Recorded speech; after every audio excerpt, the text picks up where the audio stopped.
Very interested in knowing how many hours of sleep you got last night. I don't know, about 5 or 6, I think. 5? I don't know. I feel like we know part of the answer to this because you were trapped in Westport for a while. But how? I mean, on a regular day for you, are you sleeping? You're not sleeping a lot, right? Oh, geez, do I look that bad? No. You look great.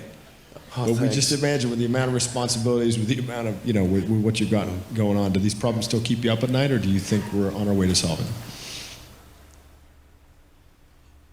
Well, right now the only things that are really stressing me out in a big way are AI, obviously. That's like always there, and I'm working really hard on Tesla Model 3 production, and we're making good progress, but it's hugely hard work. But those are the two most stressful things in my life right now. At what time do you get up normally in the morning? For me, it's usually about 7. 7, okay. But I go to bed late, so usually I go to bed around 1 a.m. or so. 1 a.m. Yeah. And you start the day with a real breakfast, or just with a coffee, or with a water? You know, that also varies a lot. I think it's probably true that having a good breakfast is a good idea, but usually I don't have time for that. So sometimes it's made for me, but probably half the time I don't have any breakfast. I had to have like coffee or something like that. And a Mars bar with it? Mars bar, sure. And I'm trying to cut down on sweet stuff. So, but I think I probably should have like an omelet and a coffee or something like that. That seems like probably the right thing. And sometimes I do have that. Okay, so you're CEO of 2 companies, you're chairman of Solar City. Talk about time management. How on earth do you do this? Well, Do you get any sleep? Yeah, sometimes not enough. Sleep is really great, because I find if I don't get enough sleep, then I'm quite grumpy. I mean, obviously, I think most people are that way. And also, like I try to sort of figure out what's the right amount of sleep, because I found I could drop below a certain threshold of sleep, and although I'd be awake more hours and I could sustain it, I would get less done because my mental acuity would be affected. So I found generally the right number for me is around 6 to 6.5 hours on average per night. That's not too bad. Yeah. Right. And any other tips That is on an average, though. Right. Any other tips on just managing to run 2 companies simultaneously? I mean, do you find? I mean, I know you're up here Monday, Tuesday. Is it all Tesla when you're up in Silicon Valley, and all SpaceX Wednesday, Thursday? Having a having a smartphone is incredibly helpful, because that means you can do email during interstitial periods. Like if you're in a car, you're walking in the bathroom, everywhere. You can do email practically when you're awake, and so that's really helpful to have email for SpaceX and Tesla integrated on my phone, and then it's just you have to apply a lot of hours to actually working. So the way I generally do it is I'll be working at SpaceX on Monday, and then Monday night flight to the Bay Area,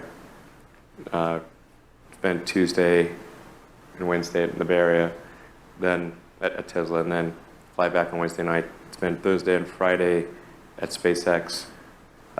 In the last several months, then I would fly back here on a Saturday and either spend Saturday and Sunday at Tesla or spend Saturday at Tesla and Sunday at SpaceX. And where do the boys fit in? You have 5 sons. Yeah. Do they tag along with Dad on some of these trips? I do drag them along in a lot of things, actually. They're remarkably unimpressed by... What all the people are doing is near perfect control on freeways, even where there's no cars, and near perfect control in any traffic situation where it's tracking a vehicle. So that's, yeah, maybe a different one. Hello? Okay. Yeah, so that's going to get better. One of the things we're also working on is the mapping solution. And Michael, if I seem a little ragged, by the way, it's that I literally had 1 hour of sleep in the last 48 hours. Sorry.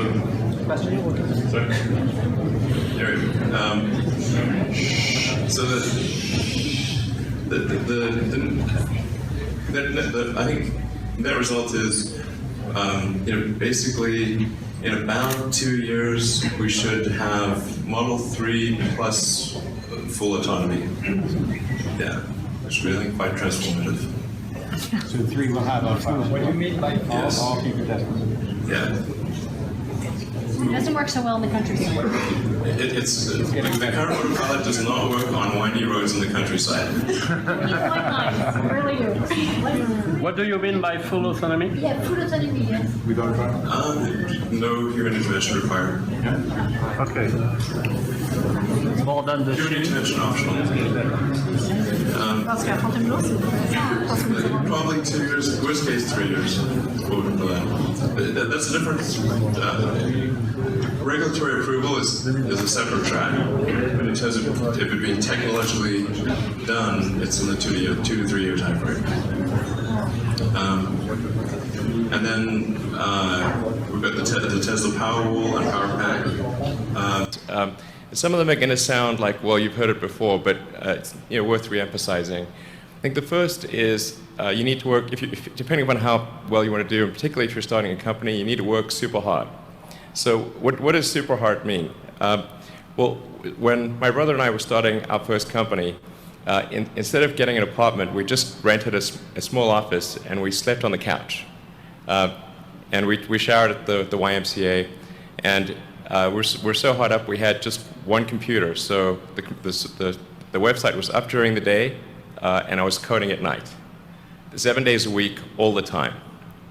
And I sort of briefly had a girlfriend in that period, and in order to be with me, she had to sleep in the office.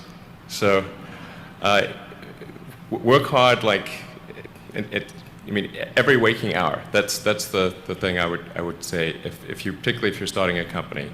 And if you do simple math, say like, okay, if somebody else is working 50 hours and you're working 100, you'll get twice as much done in the course of a year as the other company.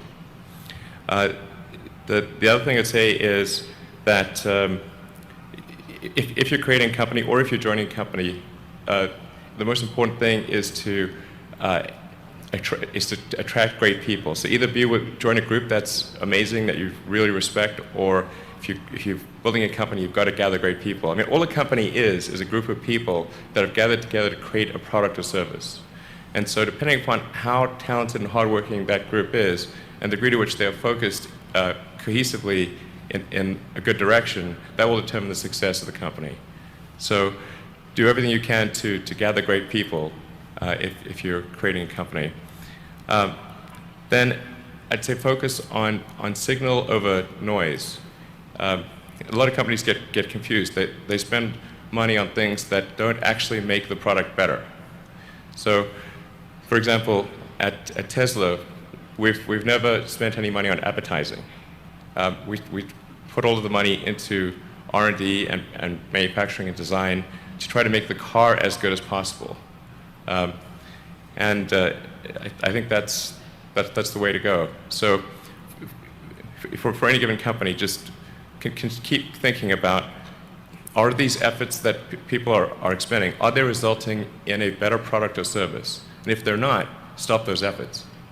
And then the final thing is to sort of don't just follow the trend. So you may have heard me say that it's good to think in terms of the physics approach of first principles, which is rather than reasoning by analogy, you boil things down to the most fundamental truths you can imagine, and you reason up from there. And this is a good way to figure out if something really makes sense, or if it's just what everybody else is doing. It's hard to think that way. You can't think that way about everything. It takes a lot of effort. But if you're trying to do something new, it's the best way to think. And that framework was developed by physicists to figure out counterintuitive things like quantum mechanics. So it's really a powerful method. Anyway, so that's, and then I think that the final thing I would encourage you to do is, now is the time to take risk. You don't have, you don't have kids. Your obligation. Well, sorry. You probably don't have kids. But as you get older, your obligations increase. So and once you have a family, you start taking risks not just for yourself, but for your family as well. It gets much harder to do things that might not work out. So now is the time to do that before you have those obligations. So I would encourage you to take risks now. Do something bold. You won't regret it. Thank you.